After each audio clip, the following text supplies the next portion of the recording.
All right, since 93 Sports back with another one. It's about 3 a.m. here in St. Louis. Uh, I'm up late, dealing with this whole uh, Jason Stokely verdict that has spawned riots, here in St. Louis.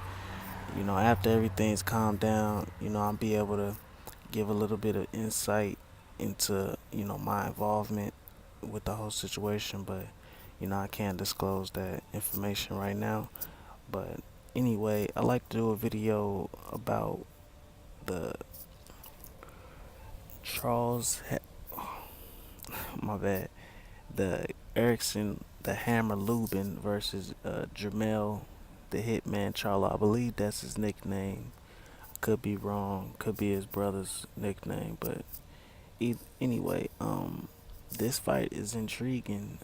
Especially we got a young, hungry prospect coming up, and fighting a young champion.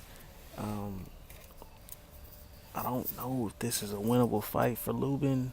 You know, they're moving him pretty fast, but in my opinion, it seemed like that's what he wanted. Put himself in a position to be the WBC mandatory, and he's getting what he wanted. Um, and I'm not really all too familiar with Erickson Lubin. I've seen, I believe, maybe two or three of his fights. Um, don't remember the opponents. They were unknown uh, junior middleweights. Um, you know, uh, it's a big step up in levels. But we'll see if he's built for that. Jermell, I'm a little bit more familiar with his career. I watched the John Jackson fight and his last fight, the Hatley fight. He dominated Hatley, but who was Hatley? Um, the whole John Jackson situation. John Jackson was outboxing him until that whole situation where it was just weird. Uh, Jackson seemed like he had something in his eye. He started pawing at it, and then he turned his back to Charlo.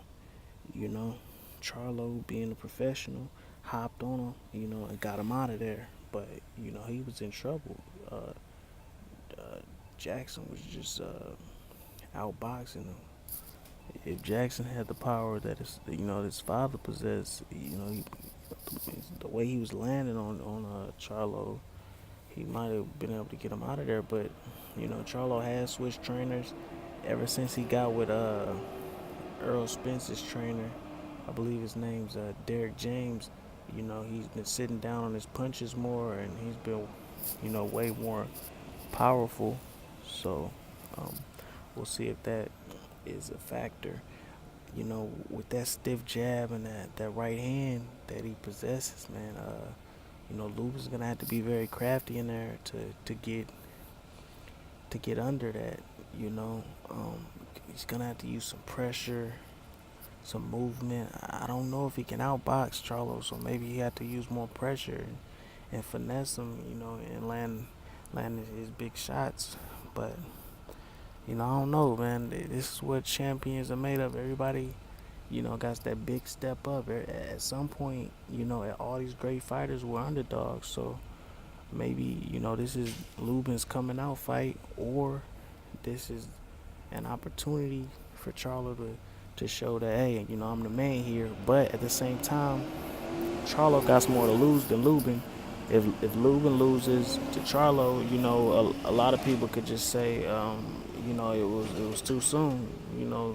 Similar to the when Canelo moved up in competition and fought Floyd Mayweather. Charlo's not Floyd Mayweather, but you get what I'm saying.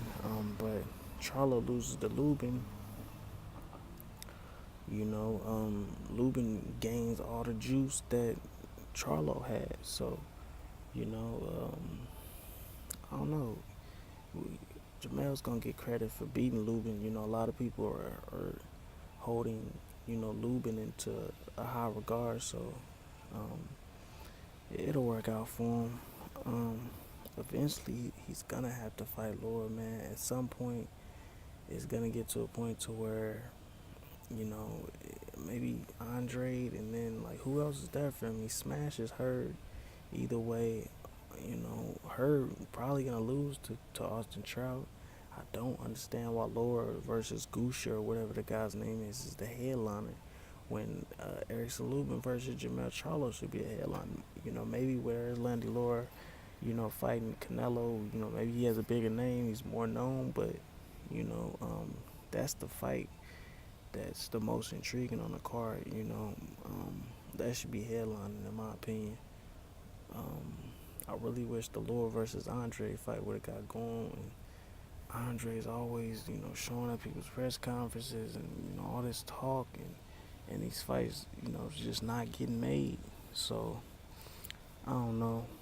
But anyway, you know, I'm gonna do some more research on Lubin, try to, you know, get a good understanding of what his strengths are, what his weaknesses are, and, you know, do a more in-depth look at the fight.